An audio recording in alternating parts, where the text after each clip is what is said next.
What does it actually take to create a creative project as big and complex as a feature film? What does it take to do something like that and create a project like that you have in your heart, a story that you want to tell when you have other jobs and other responsibilities, and maybe you don't have a lot of money, you just have this vision of this story? Well, luckily for you, that's exactly what we're going to talk about in today's episode. Welcome to the Storytelling Lab, where we break down the art and science of storytelling. My name is Bennett. I'm your host, and I'm a filmmaker and an author on a quest to understand how we can tell better stories so that we can do better work and make the world a better place. Each episode, I host one of the world's best storytellers to help you understand how to leverage storytelling to increase your sales, deepen your connections, and serve your audiences better.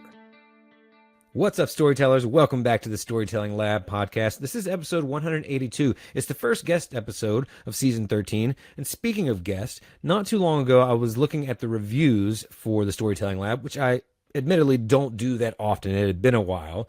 And after I have each guest on the show, I'll send them a nice follow-up email and thank them. I'll send them some of the teasers that we create, the little short videos.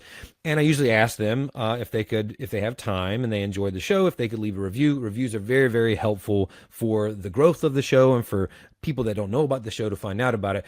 And I was scrolling through my reviews, and the average is 4.7. There's mostly 5 stars, a few, 4 stars, which is cool, understandable. We're not everybody's perfect cup of tea. And then I saw one 1-star review, and I was like, wait a minute.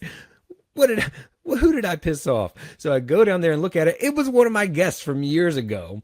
But the review stated, love the conversational style of the show. Take a listen. And it was a 1-star review. So my assumption is maybe that was a mistake. Not big enough of a mistake for me to go back years later and be like, hey, was this wrong? And embarrass myself and ask someone to correct it. Not worth that. At the end of the day, reviews are nice and they help the show, but they aren't the show. Hearing from you all at home is what the show is about. And that is the fuel that keeps me going with the show. However, my ask of you today is, if you do love the show, if it does bring you value, why don't you help sway that scale back to where I think it should be? If you enjoy the show, leave a review. It genuinely is very, very helpful. I am really doubling down on my efforts in growing the show. We've had a lot of growth recently, and I want to continue to see that trend. So that's a little part that you could do if I have brought you value, just to say thanks and help in those efforts to grow the show. Okay, let's get to today's episode. Today, my guest is Phire, who is a friend of mine that I met on TikTok, and she is a wellness coach and Today's guest is Phire. Phire is a filmmaker and a coach, among other things. She's done fitness coaching and wellness coaching and life coaching, I think, business coaching. But she is a creative. She's a writer and a director. And she just released her directorial debut, her feature film that she self-financed and she produced with a few friends of hers and colleagues of hers in the pandemic. Very simple story, but very heartfelt, very emotional, especially if you're of the generation that we are, which are millennials. And it's a huge effort. When I talked to her about it, the themes that it kept coming back to, which are like, how do you juggle being a filmmaker and an artist and also being a coach and having, to make your livelihood maybe some other way, or make your livelihood in multiple ways, which is exactly what I do. And maybe you do too. And it all came back to compromise. Where and when do we compromise? When you're on set, so this is like the micro story of directing a film, you have to make constant compromises. How do I still tell the story in a profound way, in a heartfelt way, when we don't have a lot of time? We might have to lose that shot or lose that scene altogether. How do I move forward creatively when I have to make these compromises? Listen, this is a metaphor for life. It's a metaphor for business, because when you're trying to build a business, it's the same thing. Where can I push? Where can I pull? Where can I leverage? Where can I trim? Where can I not trim? That what must stay and maintain to make the story powerful, to make the business or venture, the mission successful. So that theme was so important because it makes so much sense when you're directing an indie feature film. And it also makes so much sense when you're trying to build any creative project, which is why we're here at the Storytelling Lab. That's what we're here to talk about. And the other theme that arose was collaboration. How do you work with people, your stakeholders, your investors, your customers, your cast? In Rhodes's example here, when we talk about her film Farewelling, which just came out and you can watch, and we have the links in the show, and she mentions that in the show. How do you juggle the collaboration of other people and the compromises that you must make and the sacrifices that you must make to create that project that lives in your heart and make it and put it out to the world. So here's my conversation with Rhodes Phire, and I hope that you love it. Rhodes, welcome to the show. Hey, thanks, Rain. Thanks for having me on. Absolutely. Rhodes Phire, arguably the coolest name on the planet. I like to think I might be in competition for second place. But, you Or know, it's first, nice. Rain is a cool name. Yeah, I always give my mom a shout out for that. It is unique. It is easy to find me. People used to tell her, like, oh, he's going to hate you when he's growing up. People are going to pick on him. But I'm like, no, it's always been the best icebreaker I could ever ask for. So, yeah, we're just, you know, two cool kids with two cool names. I'm excited to have you on the show. We've been kind of connections, and I would say friends or social media acquaintances, but we like to talk back and forth on TikTok. So I'm glad to have you here. If it's not in real life, but it kind of feels like, you know, closer than just TikTok comments. So you sent me the movie, your directorial debut, Farewelling, Yeah. and I watched it. So I have a lot of questions to ask, and I think it ties in really well with what we typically talk about here on the show. I talk about all different kinds of storytelling efforts. A lot of times it's in the business sense, marketing, social media content, etc. A lot of times it's in the filmmaking space and writing space because that's where I like to exist. But a lot of the themes overlap, right? It's creating something that you have in your head and your heart, and usually collaborating with other humans, requiring a lot of communication, clear understanding of who your audience is and what you're trying to tell them, et cetera, et cetera. Okay, so directorial debut. Congratulations, by the way. That is no easy feat. I have directed a feature documentary. It is not the same, and so I'm envious, and I hope to be there soon myself. So this is a big, broad question, and we'll talk about all the nuances in between it. But like, what was the most challenging part for you in that venture, which is probably, I'm assuming, years total in the making? Yeah. I think the most challenging part, and this is for, I think, anybody in the independent space, is as a writer director, writing is, well, acting is my first forte, but then, you know, I went to grad school for screenwriting. And so as a writer director, there's this, and I think you've talked about it in your TikTok about killing your darlings or, Sure, yeah. you know, and so there's this slicing that happens to the script in order to get it into production. And then when you're in production as an independent director, and I mean, you have terms like chasing the light or chasing the day, or, you know, something happens and you're just looking at this baby, at this project and going, I have to start hacking again. And that is always heartbreaking because that is, I mean, as a writer director, a detriment to the story that you've created. It's it's a detriment to the characters. I mean, coming from a place of acting first, Mm-hmm. you become so intimate with these characters.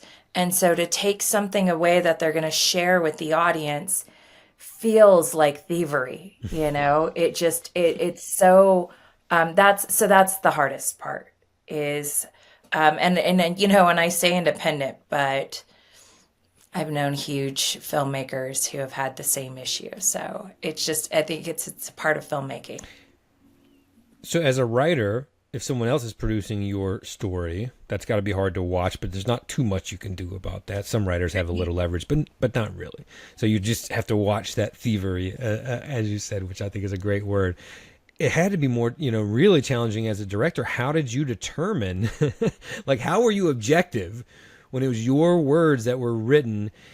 I'm sure there was a point or several points where you're like, this isn't serving the story. I've got to cut it. But that also had to be really challenging.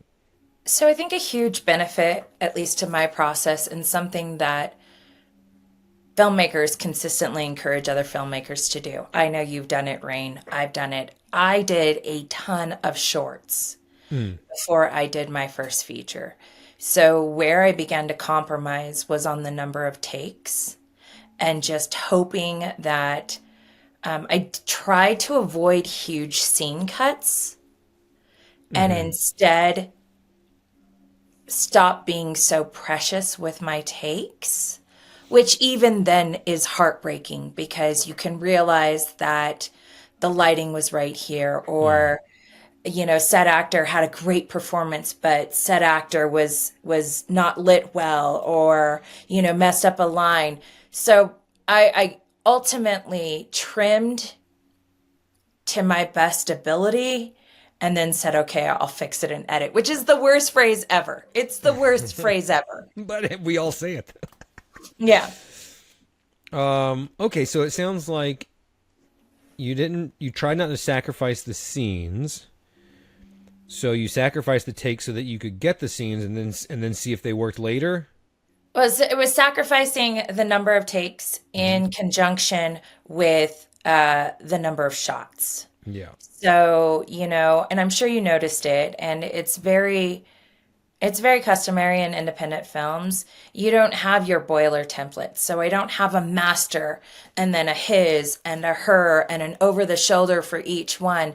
I had to get really creative and just hope that the choice I was making in real time was the best choice. And there's a scene in the film where Kimberly, the girlfriend, is talking to the main actress. She's talking to Jenna, and it's their first private discussion. And every single time I watch the movie, from the beginning of the editing process until the end, I wish I would have gotten Kimberly's reaction to Jenna, and I didn't. It was one of those choices that I made where I was like, we've got to move on. Which is, it's such like a daunting thing to, talk to your first AD and hear that time, that, hey, we need to pull aside because we're going to have to cut things or you've got to move. So. Just for the sake of the audience, since I've seen the film, so you and I can talk very, very casually about, Kimberly, etc. Give us a quick synopsis of what the film is about so we can at least kind of lay that groundwork and then refer to different parts of it as we go on. It's interesting because I've said this in other podcasts, and I have such. You've been on other shows? We did when the film was announced with Dances with Wolves Film Festival, which is a fantastic film festival. We did a ton of press, and it was just really, really incredible experience to share the film with that audience and with the world. But so I am, and I'm totally spacing on the writer's name, but I am a huge fan of The Big Chill. It is one of the movies that I want to say Lawrence Kasdan. It is one of the films that I loved growing up and trying to piece together my father, who's a veteran, my uncles who are veterans, trying to piece together the world and how it impacted them. And so there was something about the millennial generation having an experience akin to those who had been impacted by Vietnam. And yet, although The Big Chill is such a wonderful feel-good movie about friendship and camaraderie, I kind of wanted to flip it on its head. And my writing partner and I had begun really exploring what it meant to come of age, hit your mid-30s and be in a job crisis, have the world in crisis, not have the same opportunities that your parents had, and yet having the same expectations. And so as Sarah, and my co-writer, and I began to explore this, it was really about how do we catch the emotional embodiment of this story? And we told it through Jenna, who's our protagonist. She's a contemporary artist, she's not able to get her next her next art showing, and her best friend overdoses, and it like kind of shatters her world. And then of course she gets all the friends together, and I think that this is, it's also shown in The Big Chill, but I think that the millennials we're probably one of the last generations that really drink and, That's funny. pot became legal, and, mushrooms, everyone's talking about microdosing, and it was a similar but different experience. And so we shared that. These friends come together and they experiment with all of these things that are very open and available to the world, and it goes sideways. So that's at the heart of the film. As a millennial, I was struck right in the heart with all of that, and it's so true. Like, until you really lay it out like that, you don't realize how traumatic our generation's lives have been, and all of the things that those characters are struggling with, keeping a job. I mean, this is things that previous generations. I'm not saying anyone hasn't had the trouble with that, but we've had economic crisis after economic crisis. There is no like have the same job for 35 years, retire with a pension, live happily ever after storyline for us.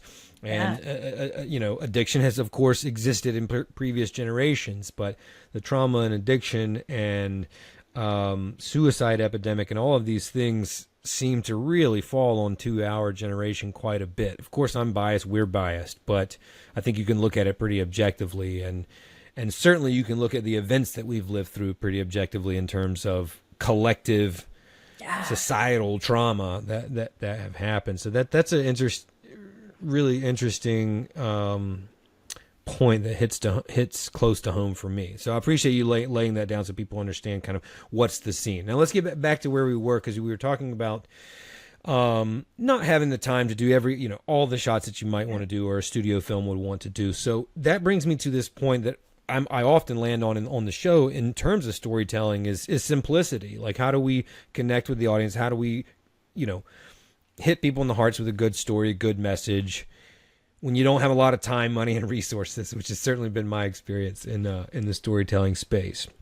So you already landed on one of them with just sacrificing the amount of takes and the amount of shots that you can have. What other ways did you really try to keep this simple? I mean, for me, I love these types of films because I come from the indie world of like, there's one location, handful of characters, you probably really leaning on the performance and the writing there. Was that intentional? Was that budget driven? Was that more of a creative decision for you to just have it be one of those stories that just kind of happens in one place like that? I think you hit the nail on its head when you said budget. You know, more money, more problems. I mean, so it's actually a little bit of disservice to myself, because when I write, it was after grad school and kind of going into the world and having all of these little babies, these scripts that I'd written, and them being like, okay, I'm going to give it to somebody else, and their interpretation is going to change Hmm. what I've written. And in elementary school and junior high, I'd done some directing. And then again in college, I'd done the theater directing. And so I thought, okay, well, I could direct what I write. And when I say it was a disservice, what the disservice is that when you intend to direct and write and take it into production, you can be guilty of tailoring your writing to the budget. And Yeah. so that was one of the big things, having a single location, having a small crew, and so not making a lot of demands of the visual components. And the simplicity that Rain, the reference that you had made, I wanted to lean into the performances. I really, really intimately trust my actors. And I think that's so huge. Kristen Coppin, who was my lead, Rob Evers, who was my lead, I think their performances were incredible. Totally agreed. I also trust and have a great working relationship with my cinematographer, Scott Summers. And so when you're talking about budget, you're trusting the actors to run with the emotional heart of the story. And then you're working in two worlds, like the creative and the logistic. And so I'm working with my cinematographer saying, there's a bathroom scene, and I hope that everybody listens to this is drawn to at least go check out Farewelling at current. It's on Fandango. It's on Apple right now. Nice. We'll hopefully have a Google and Amazon link soon. But there's this bathroom scene where in my head it made sense. But when we got in there with all of the equipment and the lighting, there was absolutely no way that this camera, we were filming with a Sony, could move. And so we had two boards with lights clipped to them, out of shot. We had one actress on one side of the bathroom, one actress on the other. And we practiced this dance a half a dozen times where the camera moved in a circle and we all ducked. Action, action. And it was like, I mean, I'll give credit to Scott. It was his knowledge in the music video world where he could understand how to move like that without having a steady cam. We didn't have a steady cam. Again, when you're talking about budget, you have to start looking at things and thinking, we had a dolly, but we didn't necessarily have a dolly grip. We had a gaffer and a best boy who were well versed with the dolly and who were confident enough to get in there. And we had a producer, I'll give a props to Mikkel Buchanan, who had worked as a crew many times. So they felt pretty confident in laying down the tracks and getting it set up. But when you're hacking at the budget and you're thinking, okay, well, I obviously need more money for food than I do equipment, because time becomes such a huge element in the process. So although, I want a shot where the camera moves forward, I have to think it's going to take me an extra 20 minutes to get that track laid. And then I'm going to have to go through another 20 minutes of blocking because, I need the talent to understand what the camera's doing. The camera's moving. And we've got this element in the shot where you can't have tracks there. It's okay to not necessarily have continuity with water in a glass, but you can't have tracks in a shot. Right. Just from watching this and maybe from a little bit of what we were talking about a moment ago, I get the feeling that there's some real life pulled into this. How much or to what degree did your personal experiences kind of inform or influence the story? I am going to do a huge name drop here, and it's something that I'm always hyper aware of, but my time at USC was so freaking challenging and difficult. I was a graduate student who was a lot older than the other graduate students. I was in the film department doing screenwriting, which is an incredibly tough program, and it's loaded with incredible professors, but then they don't even tell you about the colleagues, and you're working with like best-selling authors, and then it's like a boot camp. And why I share this is because I wanted to write phantasmical stories, rom-coms that were escapism, and yet nonstop. Everything they kept bringing it back to was write what you know. Take what you have and I understood that as an actress because having studied with Larry Moss and Steppenwolf, there's a lot of pull from what you know.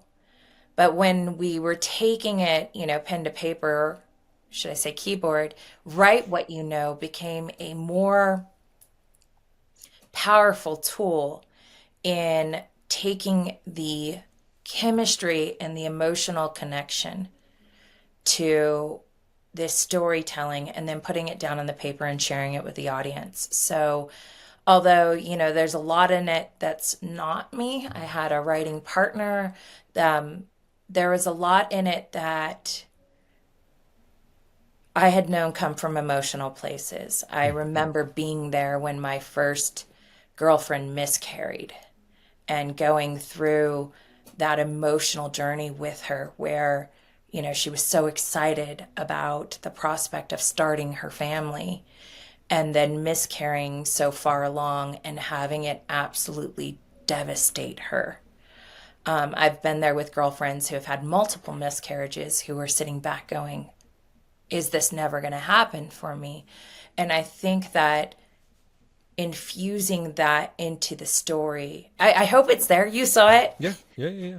You know, that's something that Jenna struggles with because the world that she envisioned for herself isn't the life that she's living. And to be fair, that could be said of any of the characters, Yeah. probably. And that was something I really dug and appreciated by the end of it. You see, they're all struggling just to deal with life, right? And their struggles may not be the forefront of this story, but you get little hints, especially there at the end, that they all have those demons that they're wrestling with.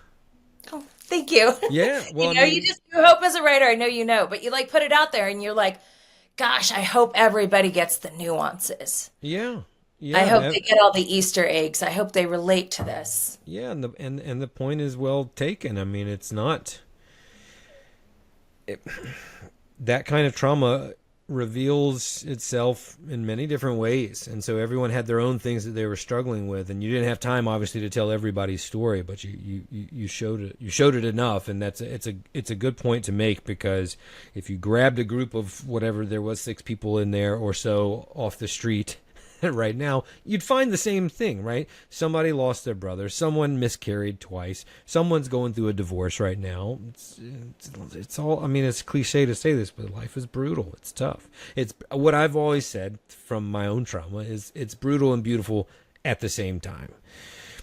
And, some days one or versus the other might dominate your head and your heart, but it can be, and I think it is both, but it is certainly brutal, and there's no way to escape that. Why this story for your directorial debut? Well, I'd already given a huge praise to The Big Chill.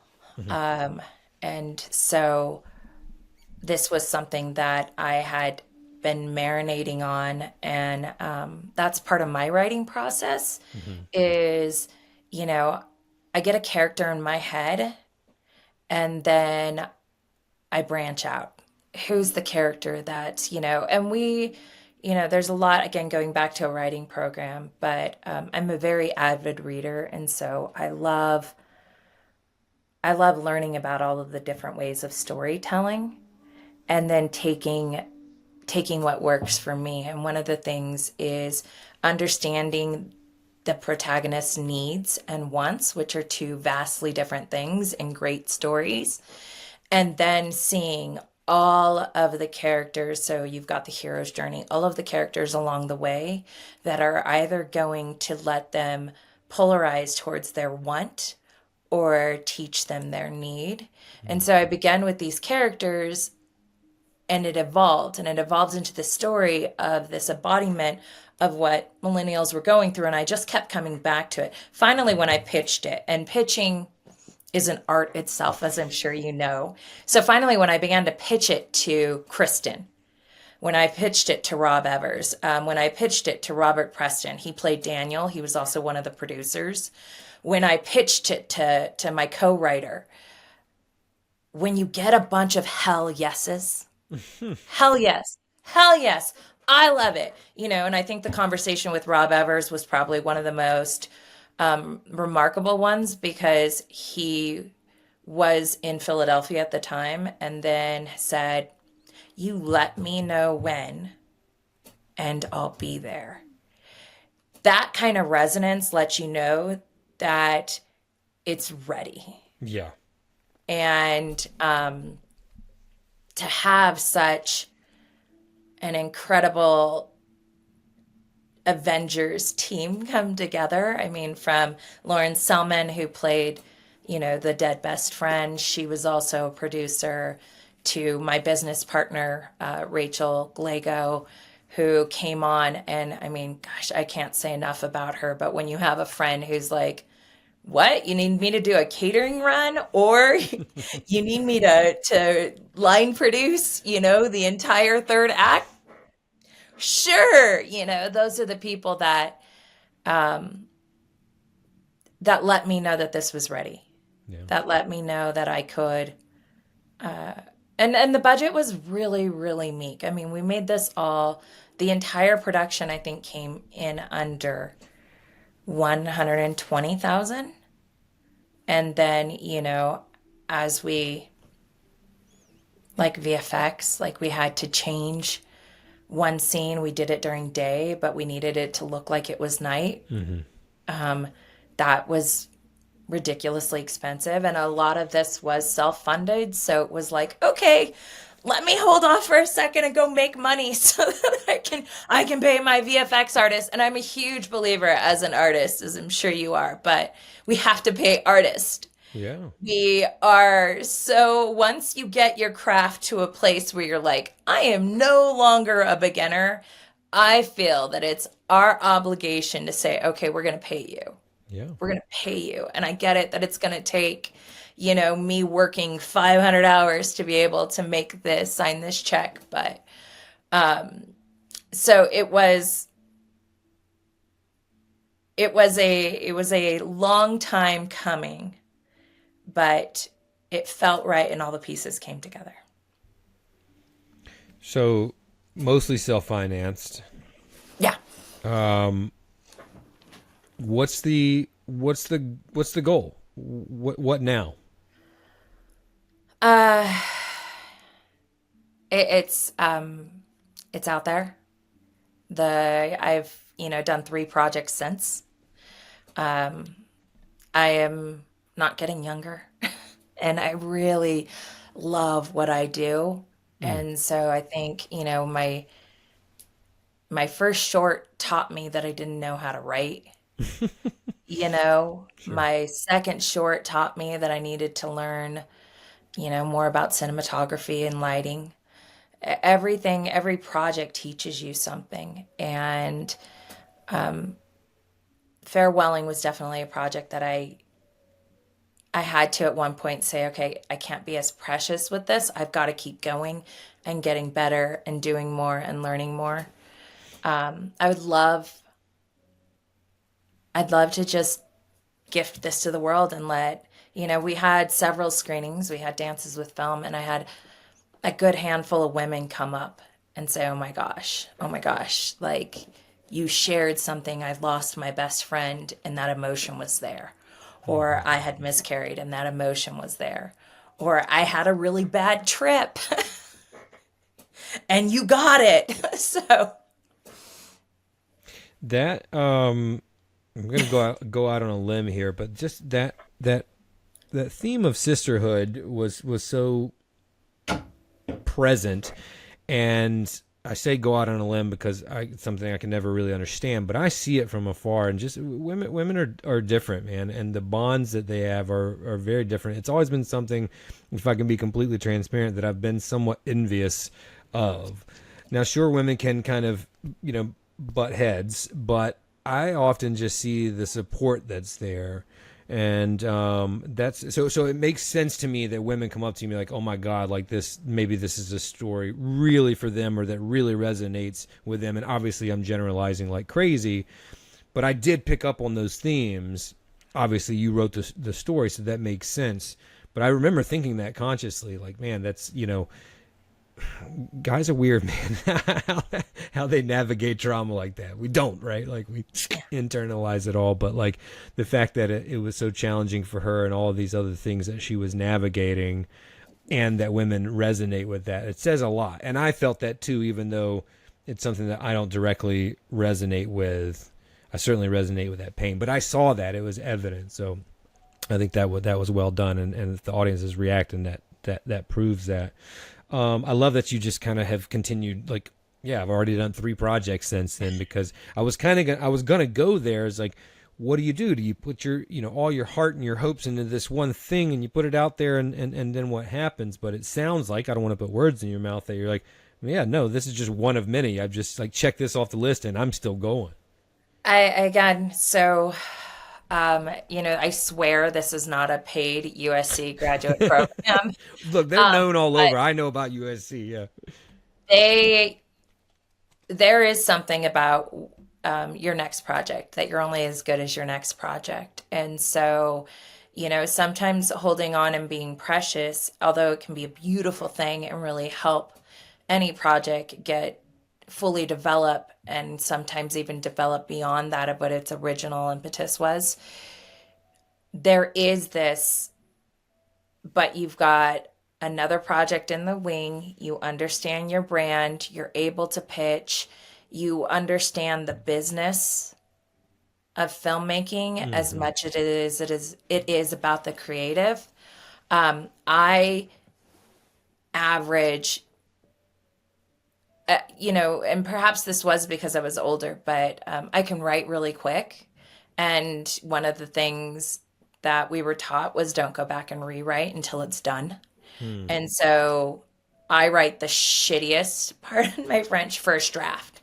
It's over dramatic. It's, full of grammar errors, but I write really, really quick because it enables me to go on to the next project and then rewrite with a cadence and a tempo so that by the end of a year, I have several projects. And then it's like, all right, well, what's going? And I'm waiting for those hell yeses. I'm pitching those projects to the friends who are asking me. I'm networking, which is a demonic word, but I'm going and, waiting for that right moment for that colleague, that agent, that actor, that friend to go, well, I really want to do a horror film. And then I'm like, oh, I've got something. What do you think? And reading the room is so important when, somebody gives you that feedback where they're like, oh, that sounds cool. Or it kind of sounds like you're like, all right, it's not there yet. I think part of my journey and the biggest thing, Rain, is the ability to take notes and really digest them, figure out what's at the heart of them, infuse them, and move on. So that's part of it. And I've got 2 films right now. Unpaved Roads is very, very excited about. So Unpaved Roads is my production company with my business partner, Rachel. And we're excited about kind of deviating away from our brand. So while we're leaving Unpaved Roads as a focus in the thriller and horror genre, and we're working on one that we're very, very hopeful to cast some really great talent and attached talent to. We're also working on a Christmas movie that's going to go up. That's awesome. Yeah. And I think you had mentioned the horror movie to me briefly. That's really cool. And for me personally to hear that you're like, yeah, it's okay to have ideas and even projects in vastly different genres and categories. I think we're seeing that more than maybe we used to. I don't know. I have to think more about that, but I think the rules are getting a lot grayer. No? I think we're as long as you strategize. And I think like reading it, I don't pitch both projects right to the same person. Totally fair. And you have to kind of go into what's at the heart of like, who am I meeting with and what are they interested in? Yeah. So the horror film it's all American. It's a couple of Marines, a husband and wife who are on the verge of divorce. Again, another, I feel like super relevant topic. But they get stuck in a Category 5 hurricane and have to take refuge in an abandoned insane asylum. Ooh. Where they have to learn how to depend on each other, bring in their skill set, and it just becomes this like very patriotic, faith kind of based horror film, gore, survival gore, I guess. Yeah, no, I like that. That's a great and simple concept to understand. And the Category 5 hurricane, I definitely resonate with as an East Coaster, Southeast Coast.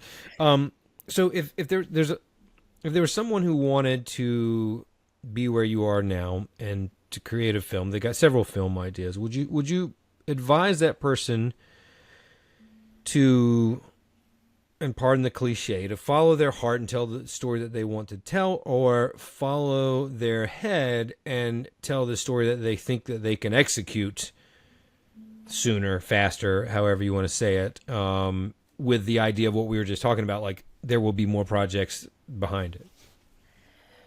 That's such a catch-22. Mm-hmm. I've seen so many incredible, talented writer directors who swear by the never fund your own stuff, Yeah. and then yet you have somebody like Rodriguez who's like, no, go get the money and go make it.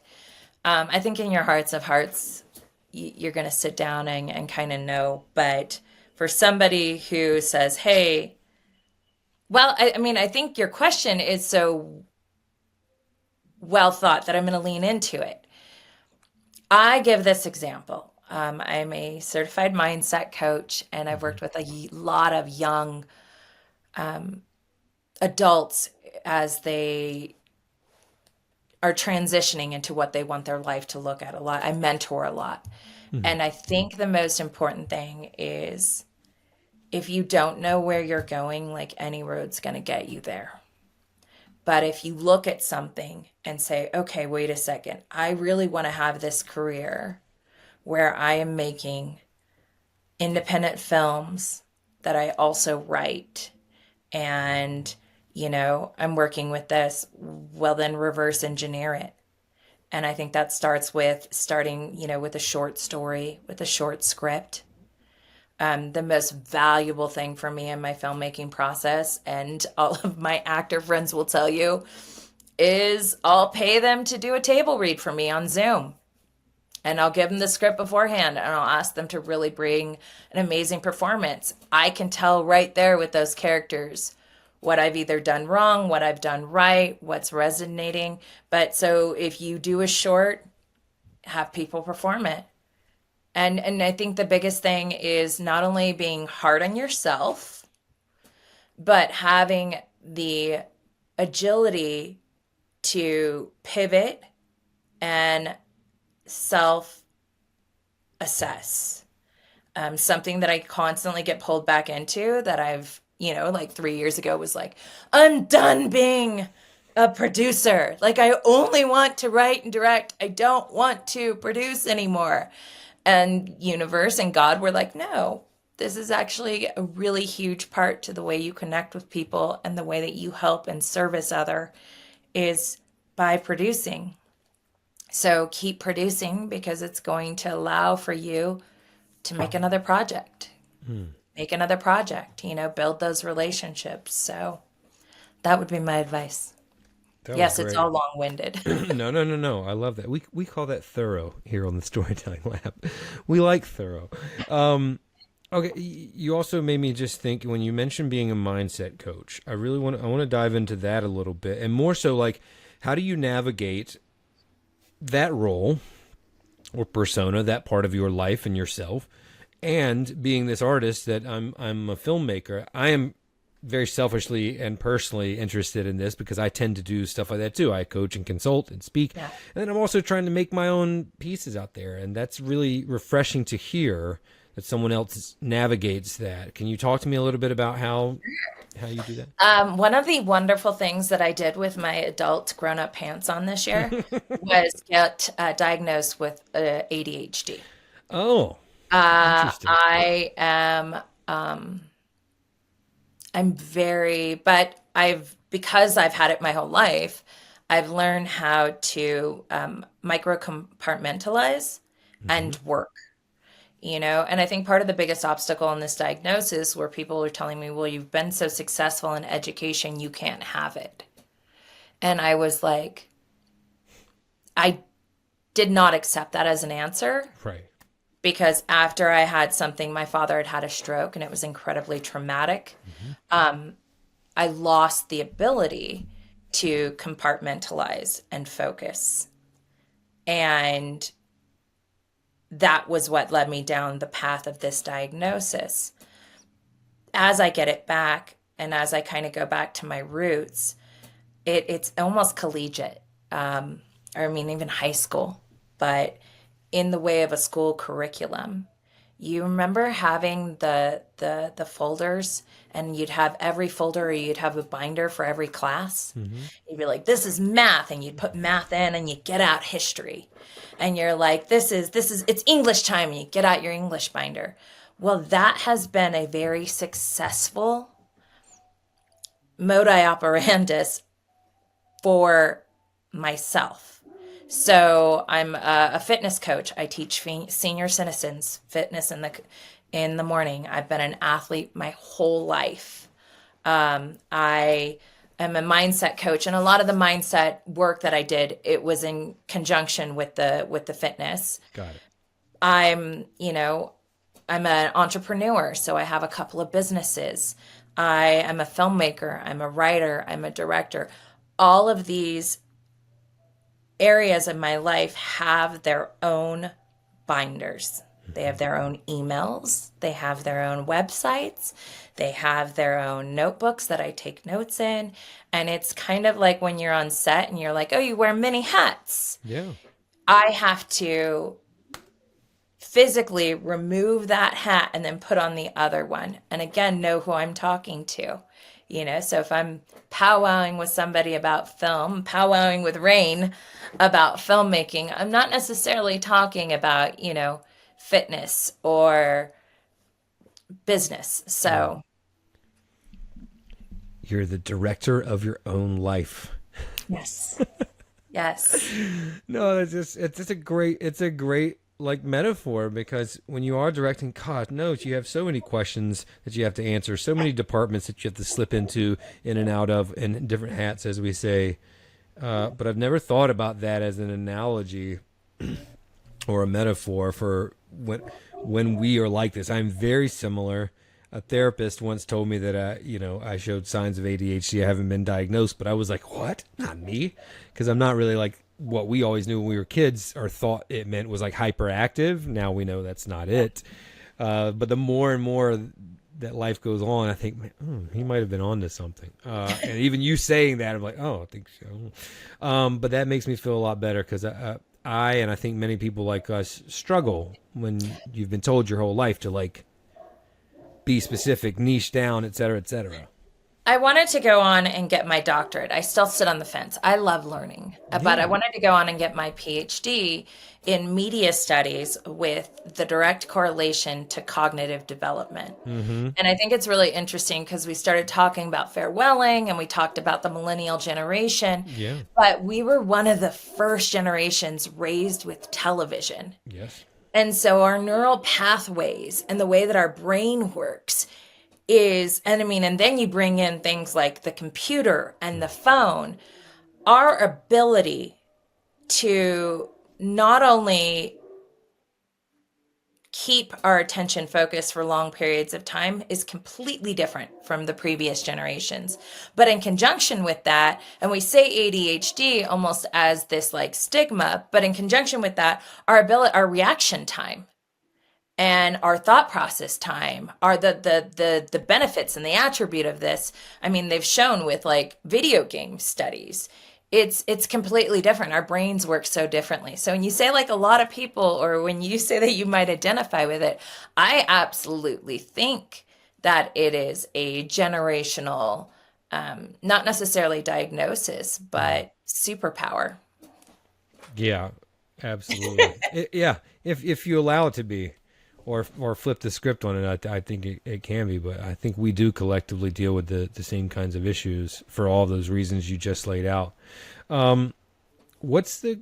I want to talk briefly before we go about the current state of the indie filmmaking world. There's a lot of activity going on, right? Right. I know what I asked. Basically, it boils down to for you in your position. Is it an exciting time, or is it like a daunting time where we have no clue where it's going? AI and all the talks, what's happening with the industry. Or I do feel like there is this swing back to independent filmmaking that maybe the pendulum swinging back from the over marvelization of our filmmaking over the past 10 years. No shade to Marvel, but you know what I mean. Yeah. These big $200 million films. I am starting to see a swing back to simple 90-minute movies, etc. So I could see both sides of this. Where do you feel like we are currently and headed in the next few years for storytellers like ourselves? I think that I think that we chose a very, very interesting path, primarily because, you know, like yourself, you said you coach and you have all these different skill sets. To really identify as a filmmaker, it's very scary. Mm-hmm. And it's very intangible because there is no definitive path and there is no absolute success rate. And what I mean by that is, like, I was on my way to law school, and when I decided that I really needed to be a creative, I needed to go back to my roots. Law school, you get out, you intern somewhere, you get out, you start at a firm, you look at where you want to go professionally, you work there, you continue on that path to eventually become like a partner, go off on your own, but you have this trajectory that has been established for you.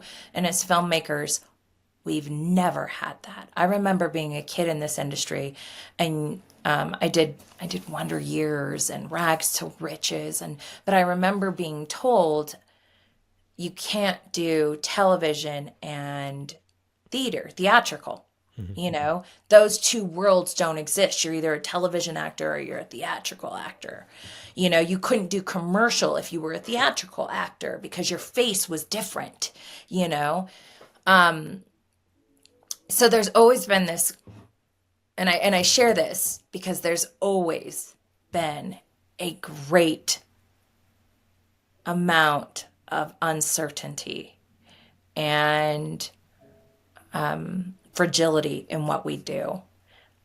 I think at the heart of it, and I can't say with certainty whether the industry is going to be the industry that we've always known it to be, as far as traditional writing is done by writers, directing is done by directors. But I think at the heart of it is a great story will always win and find its home and its place in the world.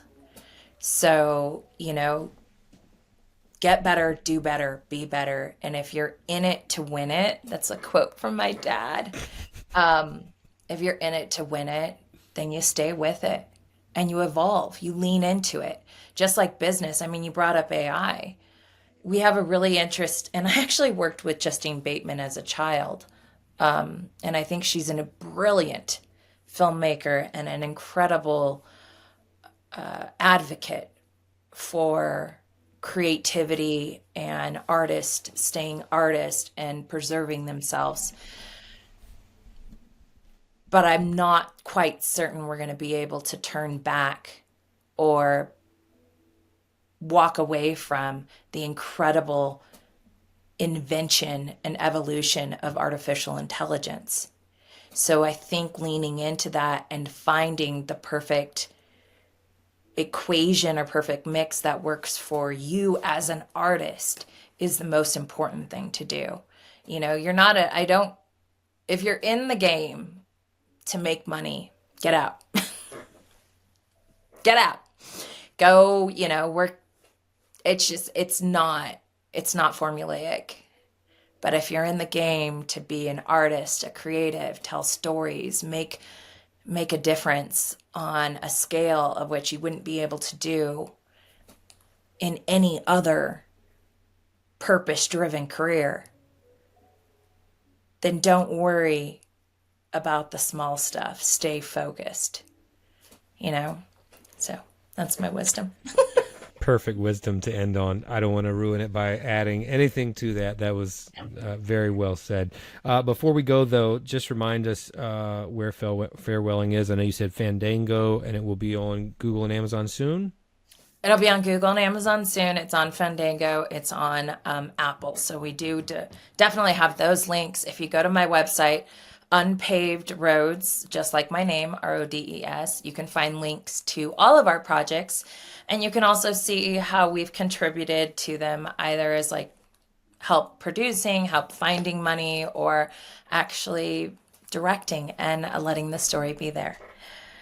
That's good to know. Those would be good resources for folks, myself included. Rhodes, it was an absolute Thanks. pleasure. Congratulations again.